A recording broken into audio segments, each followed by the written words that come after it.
So hello and welcome to blade learner. I am Sudhanshu and स्वागत है आप सभी का एमसीक्यू धमाका सीरीज नए चैप्टर को शुरू करने जा रहे हैं हम लोग। Class 12th history chapter 2 Kings farmers and towns. शहरों के बारे में पढ़ेंगे, राजाओं के बारे में पढ़ेंगे, देहाती क्षेत्रों के बारे में पढ़ेंगे कि कंट्री साइड में कैसा शासन था, कैसे लोग रह रहे थे एंड ये सारी चीज़ें किस टाइम फ्रेम की होंगी। तो अर्ली हिस्टोरिक पीरियड की, यानी कि 600 BC से 600 CE तक। BC क्या होता है, C क्या होता है, BC क्या होता है, AC क्या होता है, AD क्या होता है, BP क्या होता है, ये सारी चीज़ें हमने ऑलरेडी कवर करवा दी है हड़प्पा वाले चैप्टर में। उसके MCQs में भी हमने इस चीज़ को डिस्कस करा था। तो आपने अगर ब्रिक्स बीट्स एंड बोन्स वाले चैप्टर्स के MCQs या वे शॉर्ट नहीं देखे तो उन सारे ही वीडियोज़ का लिंक हमने डिस्क्रिप्शन बॉक्स में डाल दिया है, आप वहाँ से देख सकते हैं। सो इस अर्ली हिस्टोरिक पीरियड में कैसे पॉलिटिकल चेंजेस आते हैं, इकोनॉमिकल चेंजेस होते हैं, ट्रेड कैसा था, टाउन में लोग कैसे रह रहे थे, कंट्री साइड में कैसा जीवन था, सोशल लाइफ कैसा था, उसको हम लोग इस चैप्टर में देखने वाले हैं। बहरहाल MCQs भी हमारे इसी सिलेबस से रिलेटेड होगा। तो now let's get started with the MCQs and ये जो चैप्टर इसका हमने वन शॉट भी रिलीज कर दिया है, तो आप वन शॉट को भी देख लिया अगर आपने इससे रिलेटेड कोई भी लेक्चर हमारा अटेंड नहीं किया है तो उसका भी लिंक हमने डिस्क्रिप्शन बॉक्स में डाल दिया है। Now getting started with the level 1। पिछले 5 वीडियोज़ में हमने चैप्टर 1 को कवर करा था and we covered almost 100 questions, जिसमें अलग अलग कैटेगरी के क्वेश्चंस थे। हर एक वीडियो में हमने अलग अलग कैटेगरी क्वेश्चंस को देखा, चाहे वो असर्शन रीजन हो, मैप बेस्ड हो, इमेज बेस्ड हो, एग्जर्ब्ड या सोर्स बेस्ड हो, चूज द करेक्ट स्टेटमेंट हो, आइडेंटिफाई द कैरेक्टर हो, वन लाइनर MCQs हो। सारी चीज़ें जैसे एक वीडियो में 20 क्वेश्चंस होते थे एंड इन 20 क्वेश्चंस को हमने हर एक कैटेगरी में बांटा था। ये 20 क्वेश्चन प्लेन एक ही टाइप के नहीं होते थे, कुछ क्वेश्चन इमेज बेस्ड भी होते थे, कुछ क्वेश्चन आइडेंटिफाई द कैरेक्टर वाले आते थे। असर्शन रीजन मैप को तो हमने हर एक वीडियो में डाला है ताकि असर्शन रीजन में दिक्कत होती है, मैप्स में दिक्कत होती है एंड जो करेक्ट स्टेटमेंट चुनने वाला होता है, मल्टीपल स्टेटमेंट करेक्ट होते हैं, मल्टीपल स्टेटमेंट्स इनकरेक्ट होते हैं, तो ऐसे सवालों में दिक्कत आती है। तो इनको हमने हर एक वीडियो में रखा है। सो आपने अगर उन वीडियोस को नहीं देखा तो do check out those videos, क्योंकि आई एम अगेन क्लेमिंग कि इतनी चीज़ें हमने उन्हें बता दी है। 100 क्वेश्चन करवाए, उसके अलावा एक्सप्लेनेशन अलग से है। तो जो चीज़ एक्सप्लेनेशन में, जो चीज़ें क्वेश्चन में छूट गई है उनको हमने एक्सप्लेनेशन में कवर कर दिया है।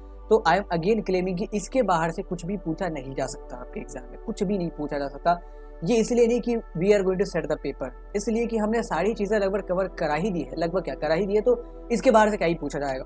सो इट इज़ रिकमेंडेड कि आप उन 5 सेशन को देखें, देन आप इस चैप्टर के पहले सेशन को देखें। So getting started with the level 1। Level 1 आप सभी को पता है एंड जो नए आए हैं उनको बता दें कि ये इस लेवल 1 में हमारे पास 10 क्वेश्चन होते हैं जो कि वन लाइनर MCQs होते हैं, बहुत ही बेसिक क्वेश्चन होते हैं, लेकिन कभी कभी हमने ट्विस्ट भी डाला हुआ।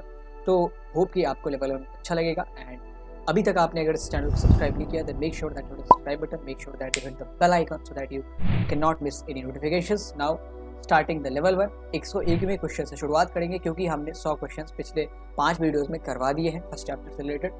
सो the question is Rigveda was composed between, Rigveda की रचना कब से कब के बीच हुई थी। हियर ऑप्शंस में आपके सामने एक टाइम फ्रेम दिया जाएगा एंड आपको बताना है कि किस टाइम फ्रेम में ऋग्वेद की रचना हुई थी। यहाँ पे 4 ऑप्शंस है, 1000 BC से 500 BC, 500 BC से फर्स्ट सेंचुरी BC यानी कि 500 ईसा पूर्व से पहली शताब्दी ईसा पूर्व तक, उसके बाद 2000 BC टू 1500 BC यानी कि 2000 ईसा पूर्व से 1500 ईसा पूर्व, देन 1500 ईसा पूर्व से 1000 ईसा पूर्व यानी कि 1500 BC टू 1000 BC। अब यहाँ पे एक चीज़ है, आप लोग क्वेश्चन अटेम्प्ट करें, जो लोग प्रीमियर होते वक्त देख रहे हैं वो लोग चैट बॉक्स में अटेम्प्ट करें एंड कमेंट बॉक्स में भी जवाब दे दें, ठीक है। एंड जो प्रीमियर होने के बाद देख रहे हैं वो तो कमेंट बॉक्स में ही दे, लेकिन इट इज़ इंपॉर्टेंट कि आप अटेम्प्ट करें, चाहे कहीं भी अटेम्प्ट करें, अटेम्प्ट करना ज़रूरी है। आप क्वेश्चंस को याद नहीं रख सकते। आप ऐसा सोचिए कि सारे ही क्वेश्चंस जो भी सर करवाते हैं किसी और चैनल पे आप देखते हैं, तो उनके क्वेश्चन अगर आप याद कर लेंगे तो ये सारी चीज़ें काम नहीं आएंगी, क्योंकि आप याद कितने ही करेंगे, जब तक आप अटेम्प्ट नहीं करेंगे, इन्वॉल्व नहीं रखेंगे खुद को पूरे लेक्चर के दौरान, तब तक आपके दिमाग में चीज़ें नहीं रिटेन हो पाएंगी। तो यहाँ पे आपको बताने कि ऋग्वेद की रचना कब से कब के बीच हुई थी। बेसिकली ये जो दूसरा चैप्टर है एंड जो पहला चैप्टर है, इसके बीच ना वैदिक सिविलाइजेशन का पीरियड आता है। ये जो पहला चैप्टर हमने खत्म किया था 1500 BC पे, हड़प्पन सभ्यता का डिक्लाइन शुरू होगा। एंड ये जो सेकंड चैप्टर हम शुरू करते हैं वो 600 BC पे शुरू करते हैं कि अर्ली सिटीज़ बसाई जाएगी, महाजनपद का दौर शुरू होगा, मॉडर्न एम्पायर आएगा, सातवाहनास आएंगे, कुषाण आएंगे, शक आएंगे। तो ये जो 1000 सालों का पीरियड था 1500 BC से 500-600 BC तक, इस दौरान क्या होता है ना, इस दौरान हमारा वैदिक पीरियड आता है, वैदिक सभ्यता आती है। आपने आर्यन माइग्रेशन की थ्योरी सुनी होगी कि कुछ लोग कैस्पियन सी के पास रह रहे थे सेंट्रल एशिया में, एंड वहाँ से वो लोग माइग्रेट होके आते हैं नॉर्थ वेस्ट रास्ते के थ्रू इंडिया में एंटर करते हैं। यहाँ पे एक सिविलाइजेशन बसाई जाती है, एंड ये सिविलाइजेशन वॉरियर्स की सिविलाइजेशन थी। यहाँ पे अर्बनाइजेशन नहीं हुआ था, ये लोग रूरल सेटलमेंट्स में रहते थे, वेदों का कंपाइलेशन शुरू हुआ था। ये सारी चीज़ें कंपाइलेशन कंपोजिशन एंड कंपाइलेशन में एक फ़र्क, अभी आपको सारी चीज़ें बताते हैं। तो ये जो आपके किताब में एक गैप बना हुआ है, हड़प्पन से सीधे आपको अर्ली स्टोरी पीरियड पढ़ाया गया। तो हमने जब लेक्चर कवर करा था इस चैप्टर का, तो हमने बीच में वैदिक सिविलाइजेशन पे भी एक ब्रीफ डिस्कशन लिया था। तो आप अगर वैदिक सिविलाइजेशन के बारे में समराइज्ड वे में पढ़ना चाहते हैं तो उस लेक्चर को जरूर देखें, जो कि किंग्स फार्मर्स एंड टाउन्स का वही शॉट हमने अपलोड किया। बहरहाल ये जो 1500 BC से 1000 BC 500 BC तक का समय है, ये जो 1000 सालों का समय है, इसको हम लोग वैदिक पीरियड कहते हैं। ठीक है, वैदिक पीरियड बहुत तरीकों से हड़प्पा सिविलाइजेशन से अलग थी। सबसे पहले तो यहाँ पे रूरल सेटलमेंट्स था, यहाँ पे वेदों का कंपोजिशन शुरू होता है, यहाँ पे लोग वर्सेस बनाना शुरू करते हैं, अलग अलग कल्चर आते हैं, एंड हॉर्सेस का इस्तेमाल शुरू होगा, आयरन का इस्तेमाल शुरू होगा, बहुत सारी चीज़ें थी। पहले हमने देखा था हड़प्पस ब्यूटी करते थे, यहाँ पे अब क्रीमेशन का कॉन्सेप्ट आएगा, लोगों को जलाया भी जाएगा, अलग अलग रिचुअल्स आते हैं, अलग अलग सेक्रीफाइसेस आते हैं। तो इसको हम लोग एक अलग सिविलाइजेशन के तौर पे मानते हैं। एंड ऐसा ही था कि केवल वैदिक सिविलाइजेशन ही पूरे इंडिया में थी, उसके अलावा भी छोटे मोटे बहुत सारे कल्चर्स एग्जिस्ट कर रहे थे। तो ये जो 1500 से 500 BC तक वैदिक सिविलाइजेशन था, उसको हम लोग दो पीरियड में बांटते हैं। एक हमारा होता है अर्ली वैदिक पीरियड, एक होता है हमारा लेटर वैदिक पीरियड। तो ये जो अर्ली वैदिक पीरियड है, इसी दौरान ऋग्वेद को कंपोज करा गया। कंपोज मतलब इसकी रचना करी गई। रचना करना मतलब ये जरूरी नहीं कि इसको लिखा गया था। रचना आप कहें तो मौखिक भी हो सकती है। Originally the Rigveda was composed between 1500 to 1000 BC।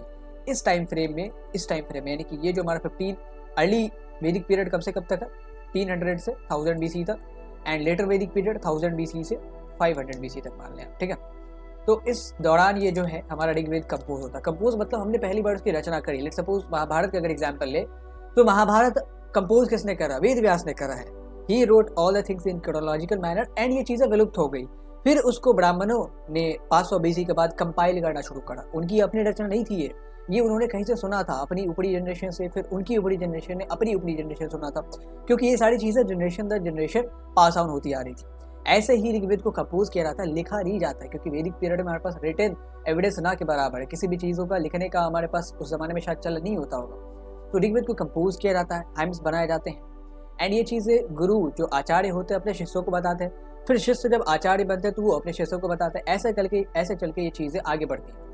And ultimately ये जो कंपाइलेशन है ऋग्वेद का, मतलब इसको लिखा जाना है किसी स्क्रिप्ट में, ये सब तो बहुत दिनों बाद शुरू होता है। 5th सेंचुरी CE के बाद शुरू होगा। गुप्ता एरा में कुछ चीज़ों को कंपाइल करा जाएगा। बाकी आगे चल के जब अलग अलग हिंदू किंगडम्स मर्ज होता है तो वो लोग इन वेदास को कंपाइल करना, उपनिषदों को कंपाइल करना शुरू करेंगे। बाकी ये सारी चीज़ें कंपोज की जा रही थी, मतलब इसकी रचना की जा रही थी, ओरिजिनल क्रिएशन।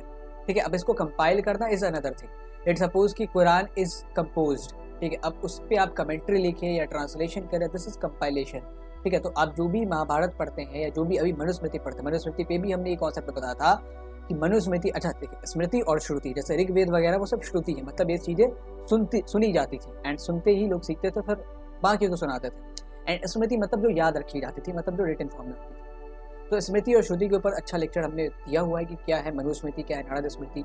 ये सारी चीज़ को एंटरटेनमेंट करके हमारी प्लेलिस्ट है, वहाँ पे सारी चीज़ें कंपाइल्ड है, बहुत अलग अलग टाइप की इन्फॉर्मेशन जो आपके काम की है, एंड बहुत अच्छे तरीके से हमने उसमें प्रेजेंट करने की कोशिश की है। तो उसकी भी प्लेलिस्ट आप जाके विजिट कर सकते हैं। तो ये जो ऋग्वेद है वो कंपोज किया गया 1500 से 1000 BC के बीच, एंड कंपाइल करने का सिलसिला बहुत दिनों बाद शुरू होता है। सेम वे आप अगर अभी के महाभारत को देखें तो ये ओरिजिनल वाला नहीं है। ये जो ब्राह्मणों ने 500 BC के बाद कंपाइल करना शुरू करा वो हमारे पास है। वैसे ही मनुस्मृति भी ओरिजिनल नहीं है अभी के ज़माने में। तो ये जो कंपाइलेशन में चीज़ें हैं वो ऑब्वियसली मिक्स तो होंगी ही होंगी, उसमें मिलावट तो कुछ होनी ही है। तो आप ऐसा समझें कि कंपोज्ड वर्जन और कंपाइल्ड वर्जन दोनों डिफरेंट होते हैं, क्योंकि ये दोनों में टाइम फ्रेम का बहुत बड़ा गैप होता है। जैसे ऋग्वेद कंपोज किया गया 1500 to 1000 BC के बीच, लेकिन कंपाइलेशन तो AD में किया गया, मतलब कॉमन एरा शुरू होने के बाद। तो आप 500-800 सालों का जो गैप है, जाहिराना तौर पे कितने भी बड़े स्कॉलर होंगे, कितने भी बड़े इंटेलेक्चुअल होंगे, लेकिन उनसे कुछ ना कुछ गलती तो होगी ना। ऐसे ही आप मनुस्मृति को माने, उपनिषदों को माने, महाभारतों को माने, रामायणों को माने, हमारे पास कुछ भी कंपोज जो ओरिजिनली कंपोज है वो नहीं है यहाँ पे अवेलेबल, क्योंकि सारी चीज़ें विलुप्त हो चुकी हैं। So the correct answer will B 1500 to 1000 BC। And बाकी के जो वेदास हैं, चाहे वो यथर्वेद हो, चाहे वो अथर्ववेद हो, यजुर्वेद हो या सामवेद हो, ये सारी चीज़ें 1000 to 500 BC में कंपोज करी गई, compose not compiled. So that is the correct option, option D. Now आगे बढ़ते 102वें क्वेश्चन को देखते हैं कि who deciphered the Brahmi and Kharosthi script. Brahmi and Kharosthi script, इस चैप्टर में आप किसको पढ़ने वाले हैं? महाजनपद को पढ़ने वाले हैं। मौर्यंस को पढ़ने वाले हैं। एक छोटा सा हिंट आपको दिया जाए कि अगर ब्राह्मी और खारष्टी लिपि नहीं डिसाइफर की जाती, नहीं इसकी व्याख्या करना लोग सीखते, पढ़ना नहीं सीखते, तो आपको ना तो मॉडर्न एम्पायर के बारे में कुछ पता चलता, न ही महाजनपद के बारे में कुछ पता चलता, न ही बुद्धिज्म के बारे में कुछ पता चलता, न ही जैनिज्म या उस जमाने में जितने भी हेटेरोडॉक्स सेक्ट्स आते हैं उनके बारे में कुछ पता चलता।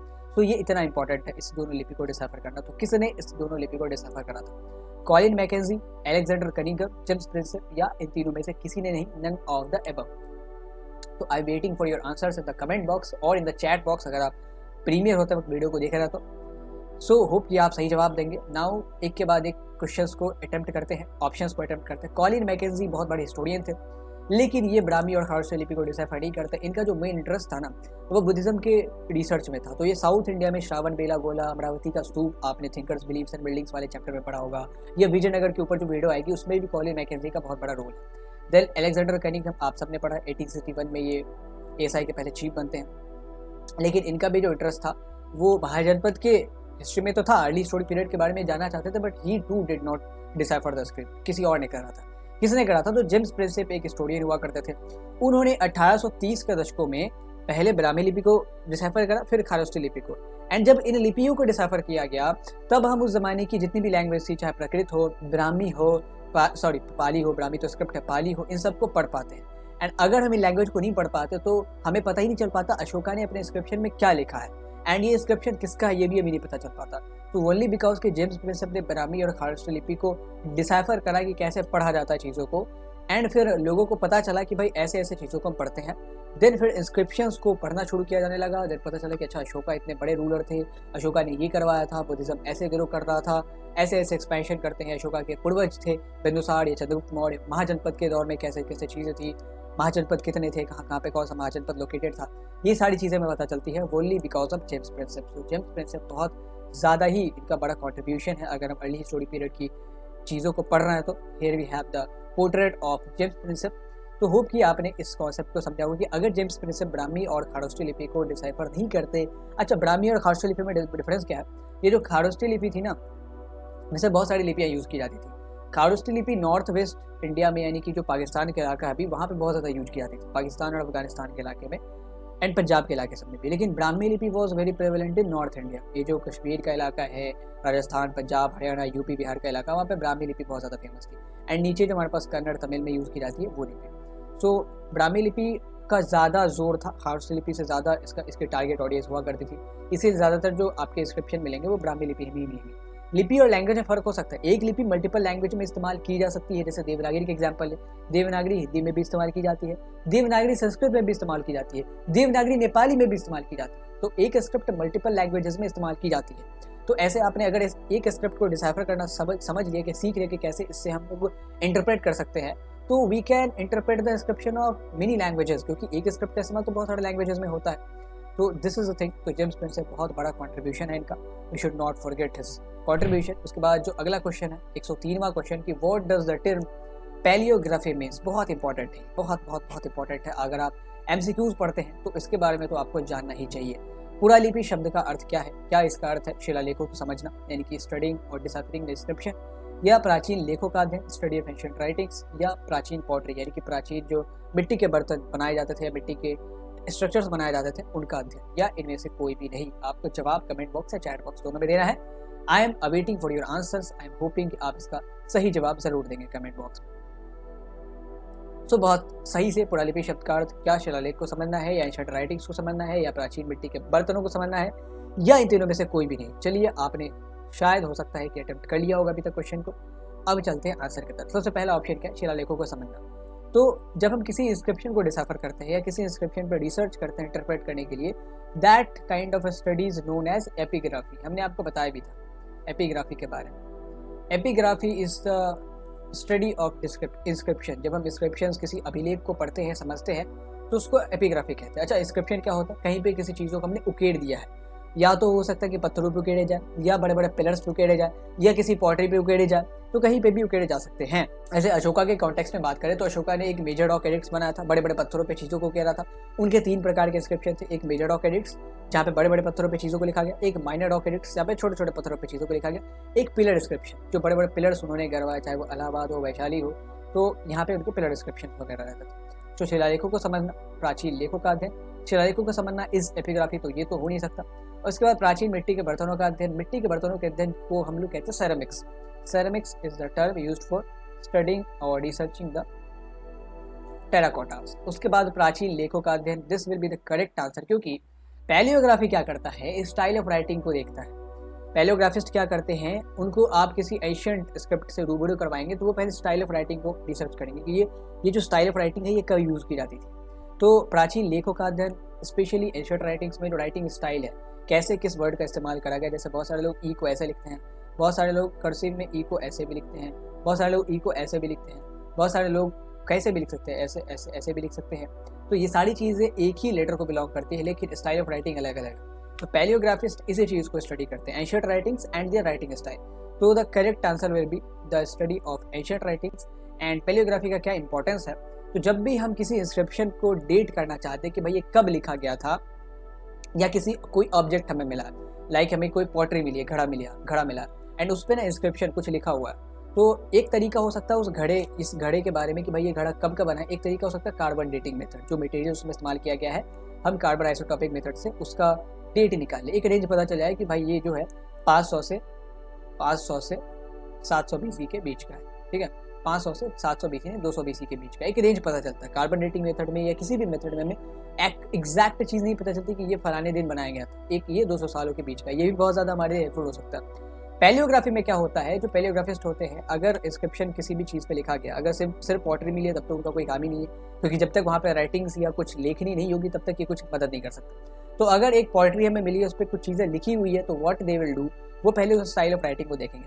एग्जाम्पल के तौर पर, जैसा आज हम लोग ई ऐसे लिखते हैं, ठीक है, एंड आज से 2000 साल बाद यकीन माने कि अंग्रेजी लैंग्वेज, हिंदी लैंग्वेज, सारी चीज़ें विलुप्त हो चुकी होंगी, क्योंकि परिवर्तन संसार का नियम है, दुनिया में कुछ भी परमानेंट नहीं है एक्सेप्ट चेंजेस, बुद्धा ने कहा था। तो आज से 2000 साल बाद इंग्लिश विलुप्त हो जाएगी, या जितने भी देश देख रहे सारे नष्ट हो जाएंगे, ठीक है, बहुत सारे नष्ट हो जाएंगे, अलग अलग देश मर्ज होंगे, क्योंकि चेंजेस होते हैं। अभी हमने जो नए फेज में हमने प्रवेश किया है, ग्लोबलाइजेशन, उसको 100 साल भी नहीं हुए हैं, तो अभी तो आप देखें 500, 600, 700 साल बाद क्या ही सिनेरियो होने वाला। तो लेट सपोज कि अंग्रेजी लैंग्वेज है वो विलुप्त हो चुकी है, एंड आज 2021 में किसी टेक्स्ट को लिखा गया, एंड वो जो लेख है, मान लेते वो जो पन्ना है वो सर्वाइव कर गया 2000 सालों तक। अब वो पन्ना किसी आदमी को मिलता है, अब उसको पता लगाने कि इसमें क्या लिखा हुआ, तो वो जब किसी पैलियोग्राफिस्ट के पास जाएगा, तो पैलियोग्राफिस्ट क्या करेंगे, पहले ये देखेंगे कि इस टाइप की जो लेटर है वो किस टाइम फ्रेम में इस्तेमाल की जाती थी, तब उनको पता चलेगा अच्छा इस टाइप के लेटर्स का इस्तेमाल पूरे वर्ल्ड में होता था 15 या 1600 BC के बाद, 1800 सी के बाद, 18th सेंचुरी सी के बाद, क्योंकि अंग्रेजी जो है पूरी दुनिया में प्रेवलेंट तब हुई थी जब ब्रिटिशर्स का शासन पूरे वर्ल्ड में था अक्रॉस द ग्लोब। तो 18th सेंचुरी AD तक लगभग ये पूरी दुनिया को कॉलोनाइज कर चुके थे।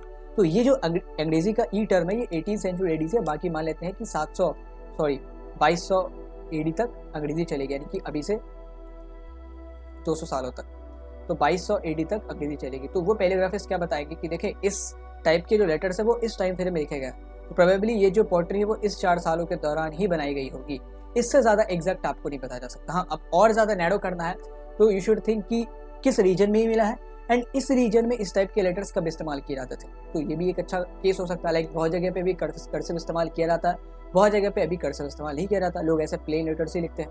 तो लोग पता लगा सकते हैं कि अच्छा यहाँ पे कर्सिव ज़्यादा इस्तेमाल की जाती थी इस टाइम फ्रेम में, तो प्रोबेबली ये जो पॉटरी है, अगर वहाँ पे इंस्क्रिप्शन में जो अंग्रेजी है वो कर्सिव में लिखी गई है चीज़ें, तो वो पता लगा सकते हैं कि अच्छा किस टाइम फ्रेम के अंतर्गत ये जो चीज़ है वो बनाई गई होगी। तो पैलियोग्राफी का काम क्या है कि किसी भी इंस्क्रिप्शन को डेट करना, डेट मतलब इसकी तारीख को पता लगाना कि कब ये उकेरा गया होगा, या किसी पॉटरी पे, किसी सामान, किसी ज्वेलरी पे अगर लेटर्स लिखे गए हैं तो ये भी पता लगाना कि ये ज्वेलरी कितनी पुरानी हो सकती है, कब इसको बनाया गया। तो that is the term palaeography, and क्या इसका इंपॉर्टेंस है, क्या मतलब है, ये सारी चीज़ें हमने देख ली। एंड बहुत ज़्यादा स्किल चाहिए पैलियोग्राफिस्ट बनने के लिए। उसके बाद 104वां क्वेश्चन कि which of the following language was used by ordinary people, की निम्नलिखित में से किस भाषा का प्रयोग साधारण लोग करते थे। यहाँ पे आपके सामने 4 ऑप्शंस दिए गए हैं, तमिल, पाली, संस्कृत, प्राकृत। इन चारों में से कौन सा भाषा का प्रयोग साधारण लोग करते थे, मतलब ऐसी भाषा होगी जिसको ना तो बोलना मुश्किल होगा ना ही लिखना मुश्किल होगा। तो आपको इन चारों में से सही ऑप्शन हमें सेलेक्ट करके बताना है। तो होप कि आपने इस सवाल का जवाब दे दिया होगा। लेट मी टेल यू, हमने आपको हिंट दे दिया था कि कोई ऐसी लैंग्वेज होगी जिसको आम लोग ज़्यादा इस्तेमाल करते होंगे, क्योंकि वो या तो लिखने में बहुत आसान होगी या बोलने में आसान होगी, या दोनों ही, बोलने लिखने दोनों में ही बहुत आसान होगी। तो संस्कृत की जहाँ तक बात है तो Sanskrit was initially used by, and ये जो टाइम फ्रेम है वो अर्ली हिस्टोरिक पीरियड का, यानी कि अर्ली हिस्टोरिक पीरियड में किस भाषा का प्रयोग आमतौर पे लोग साधारण लोग यूज़ करते थे डेली यूजेस में। तो अर्ली हिस्टोरिक पीरियड मतलब 600 BC के बाद का समय। तो इस दौरान संस्कृत जो है बहुत दिनों तक ऑफिशियल लैंग्वेज रही थी, क्योंकि बहुत सारे लोग इसको पढ़ नहीं सकते थे, बहुत सारे लोग लिखना भी नहीं आता था, लाइक बहुत सारे ऑफिशियल्स भी इसको पढ़ नहीं सकते थे। तो संस्कृत बहुत ज़्यादा हार्ड थी। लाइक आप वैदिक संस्कृत जब देखेंगे, हमने पिछले वीडियो में भी आपको बताया था, बहुत ज़्यादा टफ है। आज भी बहुत कम स्कॉलर्स हैं जो वैदिक संस्कृत है, आर्किक संस्कृत जो प्राचीन संस्कृत होती थी उसको पढ़ पाएंगे। तो अर्ली हिस्टोरिक पीरियड के संदर्भ में आपको बताने कि किस भाषा का प्रयोग साधारण लोग ज़्यादातर करते थे। तो संस्कृत तो नहीं हो सकती, क्योंकि that was very difficult to read और राइट टू। तमिल हो सकती है, लेकिन उसको लिमिटेड लोग ही यूज़ करेंगे जो साउथ इंडिया के होंगे, तमिलकम टेरिटरी के। तो ये भी हमारा सही आंसर नहीं है। अब मामला फंसता पाली और प्रकृत में। तो आपको सबसे पहले अगर प्रकृत लैंग्वेज का मतलब पता रहेगा तो आप आसानी से बता सकते हैं। प्रकृत इज नॉट वन लैंग्वेज, कोई एक लैंग्वेज नहीं है। जैसे हमारे पास हिंदी है या अंग्रेजी है, तो हम लोग प्रकृत को कोई एक लैंग्वेज ना माने। Prakrit is a group of vernaculars which are being spoken within a particular time frame। Like example के तौर पे हमारे पास vernaculars, group of vernaculars. Let suppose आज की बात करें, तो आज मैं जिस रीजन से बिलोंग करता हूँ दैट इज मिथिला, तो यहाँ पे मैथिली बोली जाती है। थोड़ा सा आप अगर बिहार के साउथ बिहार में जाएंगे तो वहाँ पे भोजपुरी बोली जाती है। एंड भागलपुर साइड में, सुपौल साइड में अगर आप जाएंगे तो वहाँ पे अंगिका बोली जाती है। वैसे यूपी में जब आप एंटर करते हैं तो जो ईस्टर्न यूपी है वहाँ पे भोजपुरी बोली जाती है। जो अवध का इलाका है वहाँ पे अवधी बोली जाती है, लखनऊ इलाहाबाद का इलाका। फिर आप नीचे आएंगे मध्य झांसी के इलाके में, कानपुर के इलाके में वहाँ पे बुंदेली बोली जाएगी। फिर ऊपर जब आप वेस्टर्न यूपी जाएंगे तो वहाँ पे ब्रज बोली जाती है। फिर और ऊपर जाएंगे तो हरियाणवी बोली जाती है। तो आप देखिए है स्टेट एक ही, रीजन भी ज़्यादा दूर नहीं है, लेकिन वर्नाकुलर्स बहुत सारे हैं। एंड आपको क्या लगता है कि ये सारे वर्नाकुलर्स आज से 200-300 सालों बाद एग्जिस्ट करेंगे? बहुत कम चांस है, बहुत सारी लैंग्वेजेस तो विलुप्त हो जाएंगी। तो अभी अगर मुझे किसी भी चीज़ को अवध के, लखनऊ के लोगों को बताना है तो करेक्ट क्या होगा कि मेरा उनसे अवधी में इंटरेक्ट करना सही होगा या अंग्रेजी में इंटरेक्ट करना सही होगा। अंग्रेजी एक ऑफिशियल लैंग्वेज है बाय द वे, सबको आनी चाहिए, लेकिन अगर मैं अवधी में लखनऊ के लोगों से इंटरेक्ट करूंगा तो वो ज़्यादा ही कनेक्ट फील कर पाएंगे। क्यों? क्योंकि अवधी उनको बहुत आसानी से आती है, उनको लिखना भी आता है, उनको पढ़ना भी आता है। तो Prakrit words with the group of vernaculars, अलग अलग रीजन में आप जो प्रकृत कश्मीर में यूज़ की जा रही होगी वो अलग वर्नाकुलर होगी, या जो प्रकृत आप मध्य प्रदेश में यूज़ की जा रही होगी वो अलग प्रकृत होगी। तो प्रकृत मतलब कोई एक लैंग्वेज नहीं था, that was a group of vernacular language. And ये इसीलिए इतना ज़्यादा लैंग्वेज था क्योंकि हर एक रीजन में सब अपने अपने कंफर्ट के हिसाब से लैंग्वेज चुन लेते थे कि हमें यही बोलना आता है, हम यही बोलेंगे, ठीक है। ऑल आर प्रकृत, हिंदी इज ऑल्सो प्रकृत वर्जन। हिंदी को ऑफिशियल लैंग्वेज नहीं है, हिंदी भी एक प्रकृत फॉर्म है, ठीक है। हिंदी भी इंडो, आप कह लो तो इंडो आर्यन या इंडो आर्यन लैंग्वेज फैमिली का एक प्रकृत फॉर्म है, if I am not wrong. तो हिंदी इज ऑल्सो अ प्रकृत। तो यहाँ पे जब आप प्रकृत की बात करते हो तो एक लैंग्वेज नहीं है, वो वर्नाकुलर्स है at a certain time frame. अभी की बात करें 21st सेंचुरी की, तो अब बिहार में ही बात करें 4 लैंग्वेज है, यूपी में आपने देख लिया 5 लैंग्वेज है, पंजाब में जाएंगे वहाँ पे भी पंजाबी अलग अलग टाइप की होगी, राजस्थान में भी होगा। कुछ लोग नीचे मारवाड़ से जो बिलोंग करते हैं वो गुजराती भी बोलते हैं, उस साइड के लोग कुछ सिंधी भी बोलते हैं, फिर मारवाड़ी भी बोलते हैं। फिर आप यहाँ पे देख ले जो राजस्थानी कल्चर है वो तो राजस्थानी तो बोली आती है सबको। So that was a scenario. ये जो हमारे पास प्रकृत है that is the group of vernaculars जो कि एक टाइम फ्रेम में लोग बोलते हैं। तो लेट सपोज अगर अशोका के टाइम में जो प्रकृत यूज़ की जाती थी वो प्रकृत जब चंद्रगुप्त विक्रमादित्य आएंगे या समुद्रगुप्त आएंगे तब वो प्रकृत शायद ना हो, तब उस जमाने में कोई अलग प्रकृति यूज़ की जा रही है, क्योंकि they are vernaculars, they will be changing over the time. तो प्रकृत सबसे ज़्यादा यूज़ की जाती थी because they were the group of vernaculars. And Prakrit सबसे ज़्यादा यूज़ करी जाती थी इसलिए ज़्यादातर जो अशोका के इंस्क्रिप्शन है ना वो प्रकृत में ही लगाए गए, क्योंकि अगर हमें किसी अवध के लोगों को समझाना तो अवधी में ही समझाएंगे, अंग्रेजी में थोड़ी ना समझाएंगे। अगर हमें पंजाब के लोगों को समझाना है तो दैट विल बी इजी कि पंजाबी में उनको समझाया। तो जितने भी इंस्क्रिप्शन थे अशोका के वो या तो पहले तो हाईवेज पे लगाए जाते थे ताकि आसानी से लोग बाईपासर्स जो वो देख सके अशोका की अचीवमेंट्स को। अच्छा, इंस्क्रिप्शन में लिखा क्या जाता था? बड़े बड़े राजाओं के अचीवमेंट्स को, बड़े बड़े इवेंट्स को लिखा जाता था। तो इनको मैक्सिमम लोगों तक पहुंचाना है तो ये लोग हाईवेज पे इसको इंस्टॉल कर देते थे या बाजारों में लगवा देते थे। एंड जहाँ पे लगवाते थे उस हिसाब से प्रकृति जो लैंग्वेज होती थी वो प्रकृति होती थी, तो या तो पाली होती थी या प्रकृति यूज की जाती थी। तो प्रकृत was the language that was used by ordinary people, इसीलिए अशोका की बहुत सारी इंस्क्रिप्शन प्रकृत लैंग्वेज में लगाई गई हैं ताकि आम लोग इसको आराम से पढ़ सके। करते हैं 105वें क्वेश्चन को, देखते हैं कि to whom does the title Priyadarshi belong, कि प्रियदर्शी शीर्षक किससे संबंधित है? तो क्या चंद्रगुप्त मौर्य से संबंधित है, क्या समुद्रगुप्त से संबंधित है, क्या अजात शत्रु से संबंधित है या अशोका से संबंधित है? बहुत ईजी क्वेश्चन है। आई एम अगेन एक्सपेक्टिंग कि सारे लोग इसका जवाब देंगे, चंद्रगुप्त मौर्य, समुद्रगुप्त, अजात शत्रु या अशोका। होप कि आप सबने इसका जवाब दे दिया होगा। तो correct answer will B Ashoka, क्योंकि इस चैप्टर के हमारे सेंटर ही अशोका है, तो आपको आसानी समझ जाना। And what does the term Priyadarshi mean? Priyadarshi का मतलब क्या होता है? The one who is pleasant to be behold, मतलब इसको देखना अच्छा लगता है। अशोका के बारे में कहा जाता है कि उनका जो फिजिकल स्ट्रक्चर था वो उतना ज़्यादा अट्रैक्टिंग नहीं था, उतना ज़्यादा फैसिनेटिंग नहीं था। तो शुरुआत में क्या होता है कि उनको थोड़ा सा सामना करना पड़ता है इन्फीरियरिटी कॉम्प्लेक्स का। तो इन्होंने जब राजा बनते हैं, सम्राट बनते हैं, तो ये 2 टाइटल लेते हैं। देवनाम प्रिय मतलब जो देवताओं का प्रिय हो, एंड प्रियदर्शी मतलब जिसको देखना अच्छा लगे। प्रियदर्शी को मतलब ये प्रकृत वर्ड है, ऐसे तो इसे कहते हैं प्रियदर्शी, ठीक है, ये प्रियदर्शी प्रकृत वर्ड है। फिर देवनाम प्रिय, वो देवनाम प्रिय है। जैसे अजात शत्रु को प्रकृति में कैसे लिखेंगे, अजात शत्रु, ठीक है। तो अशोका को अशोका नहीं लिखते, अशोका लिखते हैं, अशोका, ठीक है। तो दिस इज द थिंग। देवनाम प्रिय या देवनाम प्रिय का बात बराबरी, मतलब जो देवताओं का प्रिय हो, एंड इस हिसाब से वो टाइटल लेता है। शुरुआत में जो अशोका है एंड औरंगजेब है, दोनों में कोई फर्क नहीं था, दोनों ही बहुत एक्सपेंशनिस्ट थे एंड किसी भी हद तक जा सकते थे जीतने के लिए, एंड कभी कभी क्रुएलिटी भी दोनों ने की है। लेकिन अशोका में फ़र्क क्या है कि वो कलिंग के युद्ध के बाद पूरी तरीके से बदल जाते हैं, जो कि शायद औरंगजेब नहीं कर पाए। तो that was the reason. Ashoka की भी टेरिटरी बहुत बड़ी है, क्योंकि उन्होंने भी ज़िंदगी भर एक्सपेंशन ही करा, एंड कभी कभी तो कितने ही जानों को अपने एक्सपेंशन के चलते कुर्बान कर दिया। तो अशोका जब ये कलिंगा का वॉर होता है, इसके बाद पूरी तरीके से अपना लाइफस्टाइल को चेंज कर देते हैं। इसीलिए अभी हम अशोका के बारे में इतना पढ़ रहे हैं। तो अशोका वॉज कंसिडर्ड, एंड ये टाइटल कहाँ पे हमने देखा, जब ये इंस्क्रिप्शन जेम्स प्रिंसेप डिसाइफर कर रहे थे, तो उन्होंने देखा कि इंस्क्रिप्शन में ना अशोका का नाम बहुत कम है। अच्छा, अशोका के इंस्क्रिप्शन में अशोका का नाम ही बहुत कम है, बहुत कम, रेयरली किसी इंस्क्रिप्शन में आपको अशोका नाम देखने को मिलेगा। या तो वहाँ पे प्रियदर्शी नाम यूज किया गया है या देवनाम प्रिय। तो ये कैसे पता चला कि दोनों ही एक पर्सन है? देवनाम प्रिय, अशोका और प्रियदर्शी, ये तीनों एक पर्सन के नाम है, ये कैसे पता चला? तो जब आप इंस्क्रिप्शन पढ़ेंगे, एंड इंस्क्रिप्शन में जो कंटेंट होता था वो सेम ही होता था, वो सिमिलर होता था, लैंग्वेज अलग होगी, स्क्रिप्ट अलग होगी, लेकिन कंटेंट एक ही होता था। तो जेम्स प्रिंसेप ने सोचा कि जो प्रियदर्शी है एंड जो देवनाम प्रिय है, वो दोनों ही एक एम्पेरर या एक सम्राट के नाम है। फिर बाद में ऐसा हमारे पास इंस्क्रिप्शन आता अशोका नाम से भी। तो अशोका वाले इंस्क्रिप्शन में जब हमने देखा तो वी फिगर्ड आउट कि अच्छा, इसका नाम ओरिजिनल अशोका है, एंड ये टाइटल ग्रहण करते हैं प्रियदर्शी का एंड देवनाम प्रिय का। तो दैट वाज द सिनेरियो। यहाँ पे आप एक इंस्क्रिप्शन देख सकते हैं, पता नहीं किस स्क्रिप्ट में लिखी गई है, नहीं मैं आपको पढ़ के बता सकता हूँ, लेकिन इतना बता सकता हूँ, लेकिन देखने से तब पता चलता है कि ये एक रॉक एडिक्ट है। That is the scenario. उसके बाद आगे बढ़ते हैं, 106वें क्वेश्चन पे जाते हैं कि which metal does not belong too early वैदिक पीरियड।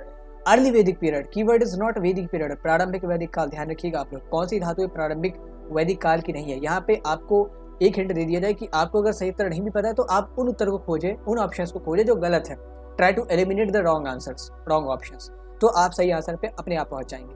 क्या लोहा प्रारंभिक वैदिक काल में नहीं इस्तेमाल किया जाता था, या तांबा प्रारंभिक वैदिक काल में नहीं इस्तेमाल किया जाता था, या शीशा या पीतल? शीशा भी लिखते हैं, शीशा भी लिखते हैं। तो पीतल, शीशा या तांबा एंड लोहा में से, इन चार में से कौन सा जो धातु था, एंड धातु मतलब अब ऐसा ना बोले कि लेड सर तो एलॉय होता है, bronze is also an alloy, तो ऐसा धातु मतलब ऐसा जनरलाइज करके बताया गया, जो भी चीज़ें बड़े बड़े कामों के लिए इस्तेमाल की जाती थी। यहाँ पे केमिस्ट्री या बाकी चीज़ों को घुसाने की जरूरत नहीं है। सो ब्रॉन्ज, लेड, कॉपर, आयरन में से कौन सी जो धातु है प्रारंभिक वैदिक काल में इस्तेमाल नहीं की जाती थी?